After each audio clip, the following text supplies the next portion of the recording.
ជំរាបសួរលោកគ្រូនិងសិស្សានុសិស្សទាំងអស់គ្នាខ្ញុំមានឈ្មោះថាសុមនីស្រីនាថថ្ងៃនេះខ្ញុំនឹងមកអានអំណាងក្រោយចំណងជើងថារឿងបងប្រុសនិតនិងនួនជាបងប្អូនបង្កើតនឹងគ្នាតាំងពីអ្នកមានកូនបានចែកឋានទៅជីវភាពគ្រួសាររបស់ពួកគេជួបការលំបាកយ៉ាងខ្លាំង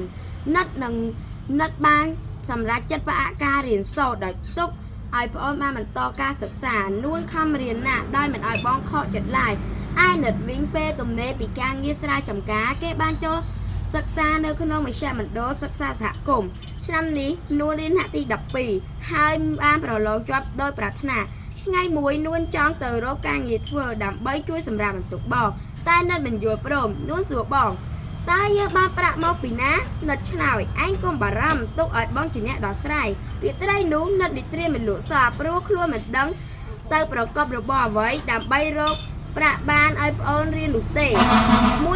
មួយថ្ងៃទៅមួយថ្ងៃនិតចេះតែចិញ្ចឹមកាត់រកមុខរបរផ្សេងតែនឹកមិនឃើញសោះចំណែកនួនអាណិតបងខ្លាំងណាស់គេតាំងចិត្តថានឹងខិតខំរៀនសូត្រដើម្បីបានការងារធ្វើចិញ្ចឹមបងគេវិញថ្ងៃមួយនិតនិងអ្នកភូមិបាននាំគ្នាទៅខ្ចីប្រាក់អនុទានពីធនាគារភូមិយកមកធ្វើជាដើមទុនក្នុងការចិញ្ចឹមជ្រូកនិងត្រីជាលើកដំបូងនិតបានត្រឹមតែរួចដើមប៉ុណ្ណោះក្រោយមកនិតបានរៀនបច្ចេកទេសចិញ្ចឹមសត្វពីមជ្ឈមណ្ឌលសិក្សាសហគមន៍ចាប់ពីពេលនោះមកនិតចេះជំនាញចិញ្ចឹមសត្វច្បាស់លាស់និតអាចរកប្រាក់ឧបត្ថម្ភការសិក្សារបស់នួនដែលមិនជួបការលំបាកដូចមុនទៀតឡើយ